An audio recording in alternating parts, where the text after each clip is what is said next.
নমস্কাৰ, মই ৰঞ্জন চৌধুৰী। আজিৰ দিনততো চাকৰি বিশেষকৈ টিচাৰৰ চাকৰি এটা বহুত ডাঙৰ কথা। বহুত মানুহে হাজাৰ হাজাৰ মানুহ দৌৰি আছে, লাখ লাখ মানুহ ইণ্টাৰভিউ দি আছে। যি নহওক, টিচাৰৰ চাকৰি, শিক্ষকতাৰ চাকৰি মই এবাৰ নহয়, দুবাৰ নহয়, তিনিবাৰকৈ মই চান্স পাইছিলোঁ। কিবা কাৰণত মই এইটো গ্ৰহণ কৰা নাই। যি নহওক, সেইটো ব্যাখ্যা নকৰোঁ বাৰু, এইটো সম্পূৰ্ণ মোৰ ব্যক্তিগত।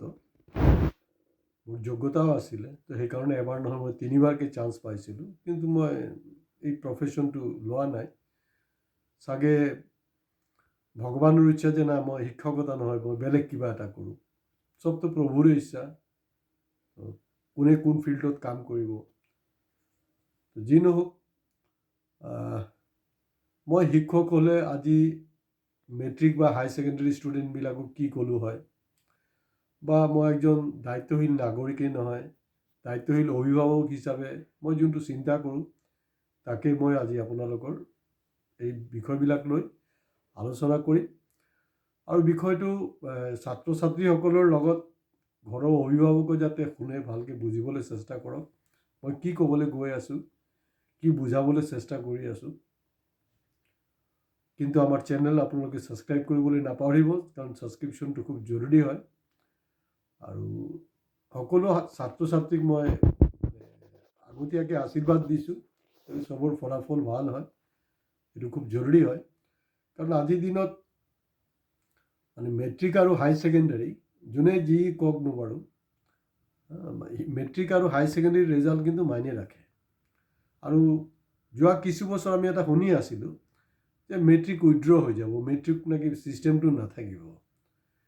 কিন্তু মই ভাবোঁ ব্যক্তিগতভাৱে যে মেট্ৰিকৰ যি এটা এক্সাইটমেণ্ট, তাৰ যে এটা নষ্টালজিয়া, সেই বস্তুটোক আমি কিন্তু নুই কৰিব নোৱাৰোঁ। আপুনি যেতিয়াই যিমানেই আপুনি বিকশিত ভাৰতত থাকক, যিয়ে থাকক, যেনেকৈ কৰি থাকক, কিন্তু মেট্ৰিকৰ এটা বেলেগ এটা নষ্টালজিয়া। যেতিয়া আপোনালোকে মেট্ৰিক পাছ কৰি কলেজলৈ যাব, ইউনিভাৰ্চিটি, ইয়াৰ পিছত যেতিয়া আপুনি ক'ৰবাত চাকৰি কৰিব, ব্যৱসায় কৰিব, আপোনাৰ কিন্তু সদায় কলেজ লাইফৰ কথা ইমানটো মনত নপৰিলেও স্কুল লাইফ কিন্তু আপোনাৰ মনত পৰিব, কাৰণ তাৰ লগত বহুত স্মৃতি জড়িত আছে। আৰু আমাৰ যি শিক্ষাৰ যি মানদণ্ড, ইয়াৰ আগৰ এপিছডতো মই কৈছিলোঁ, চায় পে চৰ্চাত যোনটো আমাৰ মোদী ডাঙৰীয়াই কৰিছিলে, সেইটোৰ ওপৰত মই কৈ আছিলোঁ যে শিক্ষাৰ ক্ষেত্ৰতো আমাৰ স্থান কিন্তু ইমান লেখত ল'বলগীয়া নহয়। 190টা দেশৰ ভিতৰত আমাৰ ষ্টেটাছ হ'লগৈ 90 ৰেংকিঙত আমি আছোঁ, বহুত পিছতে আছোঁ। তো গতিকে মেট্ৰিক উঠাই দিয়াৰ নিচিনা এনেকুৱা এটা পৰিৱেশ ভাৰতবৰ্ষত হোৱা নাই। আৰু এইটো পৰিৱেশ হ'বলৈ হ'লে আৰু কমচে কম 40 বছৰ 50 বছৰমান লাগিব। এতিয়া মূল কথাটো হ'লগৈ, যিবিলাক মেট্ৰিকৰ ছাত্ৰ ছাত্ৰী, নাম্বাৰ ওৱান আমাৰ যোনটো আৰ্থসামাজিক ব্যৱস্থা, কোনোবাই ক'ব পাৰে যেন আপোনালোকে কোনো ষ্ট্ৰেছ নল'ব, এইটো হ'বই নোৱাৰে, এইটো এটা অবাস্তৱ কথা। এইটো বেলেগৰ কাৰণে হয়তো ষ্ট্ৰেছ নোলোৱাকৈ সা সম্পত্তি গঢ়িব পাৰে, কিন্তু ষ্ট্ৰেছ এটা আহিবই। মই যদি এতিয়া আপোনাক বুজাবলৈ যাওঁ যে ষ্ট্ৰেছ ল'ব নালাগে, হয়, খালি ইমানটোৱে মই এটা টিপছ দিম। নাম্বাৰ ওৱান, প্ৰতিজন ছাত্ৰ ছাত্ৰী গোটেই বছৰ যি আপোনাৰ ফুড হেবিট যি আছিলে, আপোনাৰ শ্লিপিং হেবিট যি আছিলে, যি ধৰণে আছিলে সেনেকেই ৰাখিবলৈ চেষ্টা কৰক।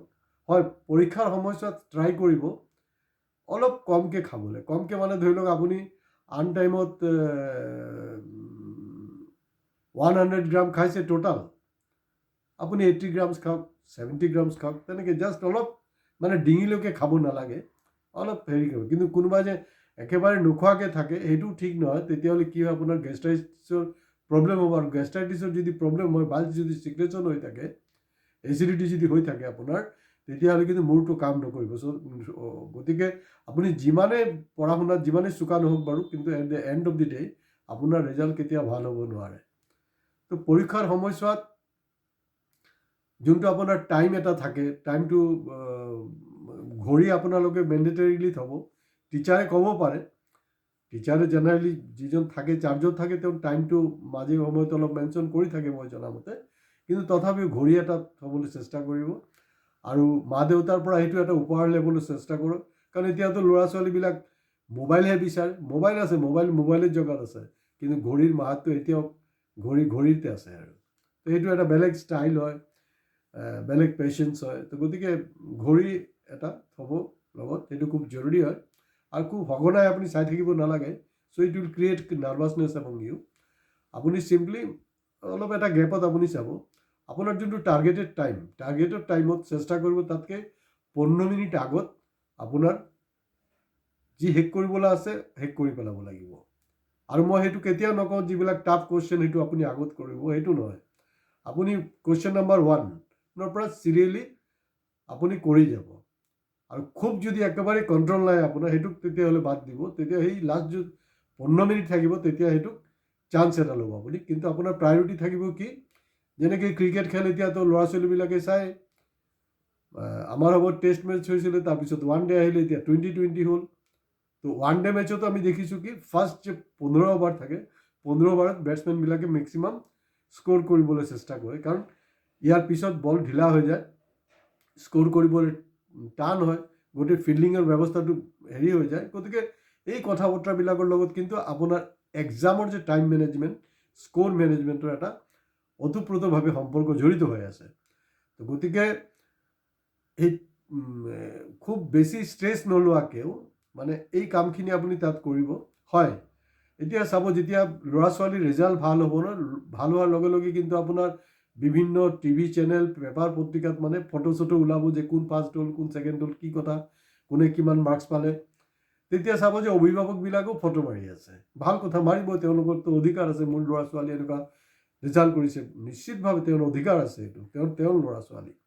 কিন্তু এতিয়া কথাটো হ'ল যে এণ্টায়াৰ এক্সাম পিৰিয়ডত ঘৰৰ অকল অভিভাৱক নহয়, বাকী যিমানে মেম্বাৰ আছে, ইভেন যদি আপোনাৰ কাৰোবাৰ যদি ধৰি লওক বৰ্তা আছে, খুৰা আছে, যিয়ে আছে, মানে চবেই মিলি কিন্তু এটা টিম ৱৰ্কটো খুব, আৰু খুব বেছি ষ্ট্ৰেছ নিদিব। আমাৰ সময়ত আমি কি কৰিছিলোঁ, মোৰ এটলিষ্ট মানে মোৰ প্ৰেক্টিছ সেইটোৱে আছিলে যে যেতিয়া মোৰ গেপ থাকে, গেপ সময়ত কি কৰোঁ, মই ৰেডিঅ' শুনো, ৰেডিঅ'ত গান শুনো মই। তো আপোনালোকেতো সেইটো এতিয়াতো ৰেডিঅ' নাইকিয়া হৈ গ'ল। মই টিভিত গান শুনিবলৈ কোৱা নাই বা টিভি চাবলৈ কোৱা নাই, কিন্তু এইটো সময়ত আপুনি ষ্ট্ৰেছটো অলপ ৰিডিউচ কৰাৰ কাৰণে মোৰ ফালৰ পৰা এটাই টিপছ হ'ল, যদি কোনোবাই চেছ খেলাৰ প্ৰেক্টিছ আছে, দাবা খেলাৰ যদি প্ৰেক্টিছ আছে, সেইটো কৰিব। আপোনাৰ মাইণ্ডৰ কনচেনট্ৰেশ্যনটো বাঢ়িব। কোনোবা ধৰি লওক কিবা গান শুনিবলৈ ভাল পায়, খুব হাই ভলিউমত গানটো শুনিব দৰকাৰ নাই, এটা মিনিমাম ষ্টেণ্ডাৰ্ড ভলিউমত যাতে আপুনি শুনিব পাৰে, বেলেগে নহয়। কিন্তু এটা ৰুমত আপুনি কেতিয়াও আবদ্ধ নহ'ব। ফেমিলিৰ মানুহবিলাকৰ লগত গোটেই বছৰটো যেনেকৈ আছিলে সেনেকৈয়ে থাকিব। আৰু ষ্টুডেণ্টছ নিজে গৈ পেৰেণ্টছৰ লগত অলপ বহিব, মানে একদম ট্ৰাই টু বি কমফৰ্টেবল। কিন্তু হয়, অভিভাৱক কিন্তু কোনো পধ্যেই, কাৰণ আপোনাৰ ল'ৰা ছোৱালী গোটেই বছৰটো যি কৰিবলৈ আছিলে সি কৰিলেই, এতিয়া শেষ মুহূৰ্তত একো কৰিবলৈ নাই। তো গতিকে আপোনালোকে এক্সট্ৰা আহি কোনো জ্ঞান চ্যান দিবলৈ দৰকাৰ নাই। আৰু এটা আমাৰ অভিভাৱকবিলাকৰ সমস্যা কি হয়, নিজে যেতিয়া মেট্ৰিক বা হাই ছেকেণ্ডেৰী পাছ কৰিছিলে নহয়, যোনটো মাৰ্কছ পাইছিলে, সে ধৰি লওক 50% পাইছিলে, 60% পাইছে, বা কোনোবাই 40% পাইছে। এতিয়া দেখা গৈছে কি যে তাৰ ল'ৰা ছোৱালীৰ পৰা তেওঁলোকে বিচাৰে একেবাৰে 99.99% স্ক'ৰ হ'ব লাগে। এই কথাটো ঠিক নহয়, তেনেকৈ নকৰিব। আৰু এই এক্সাম আমাৰ কাৰণে ইম্পৰ্টেণ্ট হয়, কাৰণ আমি যদি আমাৰ মেট্ৰিক আৰু হাই ছেকেণ্ডেৰী, কাৰণ মেট্ৰিক আৰু হাই ছেকেণ্ডেৰীৰ ওপৰত, মেট্ৰিকৰ পিছত আপুনি ডিচাইড কৰিব পাৰিব যে আপুনি কোনটো ষ্ট্ৰীমত পঢ়িব, কাৰণ আপোনাৰ স্ক'ৰ কি হ'ল। আৰু হাই ছেকেণ্ডেৰীৰ ওপৰত কিন্তু আপোনাৰ ওপৰত ডিপেণ্ড নকৰে। হাই ছেকেণ্ডেৰীৰ ওপৰত পিছত ৰিজাল্টৰ ওপৰত ডিপেণ্ড কৰিব যে আপুনি নেক্সট কেৰিয়াৰ আপোনাৰ কি হ'ব পাৰে, আপোনাৰ লাইনটো তেতিয়াহে গৈ থাকিব। কিন্তু আৰু যিবিলাক অবজেক্টিভ টাইপ এতিয়া কি ধৰণৰ আহে ঠিক মই খুব বেছি আপডেট নহয়, তথাপিও যিমানটো মনত পৰিছে, অবজেক্টিভ টাইপ এতিয়া চাওক, যদি এটা ছাবজেক্টত যদি আপোনাৰ পঢ়া শুনা কৰা থাকে, তেতিয়াহ'লে এই ধৰণৰ কুৱেশ্যনবিলাক আনচাৰ কৰিবলৈ খুব এটা টান নহয়, সেইটো কৰিব। লগে লগে কিন্তু আপোনাৰ কমন চেন্সো আপুনি ইউজ কৰিব। আৰু পৰীক্ষাৰ হলত এই আগফালে পিছফালে বা ক'ৰবাত কিবা এটা চাউণ্ড হ'ল, কিবা হ'ল, সেইবিলাকত নাযাব। জাষ্ট নিজকে কনচেনট্ৰেট কৰক উইথ ফুল ৰিলেক্সেশ্যন। আৰু এইটো মোৰ কোনো ধৰ্মীয় গোড়ামি নহয়, মই জাষ্ট এটা ক'ব বিচাৰিছোঁ যে হিন্দুৱেই হওক, মুছলমানেই হওক, খ্ৰীষ্টানেই হওক, যোনেই হওক, আপোনালোকে ট্ৰাই কৰিব এই যে চন্দনৰ ফুট মানে বগা চন্দনৰ যোনটো ফুট আছে নহয়, সেইটো কপালত লগাই মা দেউতাৰ আশীৰ্বাদ লৈ ঘৰৰ পৰা ওলাই যাব। ফুট এটা লগাব, আৰু ফুটটো কিন্তু ট্ৰাই কৰিব বগা লগাবলৈ দেই, যোনটো অৰিজিনেল চন্দন কাঠৰ ঘড়ীখিনি আমাৰ এইটো যে ওলায় পূজা পাৰ্বণত লাগে, সেইটো লগাব। মুছলমান যি ছাত্ৰ ছাত্ৰী আছে তেওঁলোকে লগাব পাৰে, নলগাব পাৰে, সেইটো লৈ মোৰ কোনো কথা নাই, because it is a science. আৰু এই সময়ছোৱাত কোন মন্ত্ৰীয়ে কোনে কি ক'লে নক'লে এই চাই পে চৰ্চা সেইবিলাক লৈ চৰ্চা নকৰিব, নিজক কনচেনট্ৰেট কৰক। আৰু যদি কিবা মনত পেলাবলৈ চেষ্টা কৰে, মনত পেলাবলৈ এটাই চেষ্টা কৰিব, স্বামী বিবেকানন্দক চেষ্টা কৰিব, স্বামী বিবেকানন্দৰ ধ্যান কনচেনট্ৰেশ্যনৰ কথা চিন্তা কৰিব, আৰু আমাৰ প্ৰাক্তন ৰাষ্ট্ৰপতি ভাৰতবৰ্ষৰ ডক্টৰ APJ আব্দুল কালাম, সেই দুইজন ব্যক্তি আছে, তেওঁলোকৰ কথা মনত পেলাবলৈ চেষ্টা কৰক। চাব আপোনাৰ কনচেনট্ৰেশ্যনো বাঢ়ি যাব, আৰু আপোনাৰ ৰিজাল্ট, কাৰণ ৰিজাল্ট এই মুহূৰ্তত মই কোৱালৈ মইতো আৰু মোৰ হাততো কোনো দৈৱ শক্তি নাই যে আপোনাক এই ভিডিঅ'ৰ যোগেদি কিবা এটা মই আশীৰ্বাদ দি দিম। আজিকালি অৱশ্যে বাবাবিলাকে এইটো ভিডিঅ'ৰ যোগেদি আশীৰ্বাদ দি দিয়ে, মানুহে লয়, আৰু মানুহে ভাবে যে তাৰ কিবা কাম এটা হ'ল বুলি। তেনেকৈ নহয়। এতিয়া গোটেই বছৰ তাৰমানে আপুনি যদি কাল্টিভেশ্যন কৰিবলৈ হয়, আপুনি ভাল প্ৰডাক্টৰ কেতিয়াও আশা কৰিব নোৱাৰে। গোটেই বছৰটো আপুনি কি ধৰণে তাৰ এই খেতি পথাৰটো মেইনটেইন কৰিলে, কি কৰিলে নকৰিলে, তাৰ ওপৰত ডিপেণ্ড কৰিব আপুনি কি বীজটো কি আছিলে। আৰু অভিভাৱক তেনেকুৱা এই প্ৰেক্টিছটো মানে মাইণ্ডৰ পৰা একেবাৰে ওলাই দিয়ক যে না মোৰ ল'ৰা মানে একদম হেৰি হ'ব লাগিব, তেনেকৈ কোনো কথা নাই। একেবাৰে ফাষ্ট হ'বই লাগিব তেনেকৈ কোনো কথা নাই। আৰু আজিকালি ল'ৰা ছোৱালী প্ৰত্যেকে সজাগ, প্ৰতিটা হেৰিয়ে সজাগ যে তেওঁলোকে বিচাৰে যে মেক্সিমাম স্ক'ৰ কৰাৰ কাৰণে, কাৰণ তেওঁলোক আমাতকৈ আৰু বেছি স্মাৰ্ট। তেওঁলোকক শিকাবলৈ একো নাই, উল্টা কেতিয়াবা তেওঁলোকৰ পৰা আমাৰ শিকিবলৈ আছে, তেওঁলোকৰ পৰা আমাৰ বহুত বস্তু শিকিবলৈ আছে।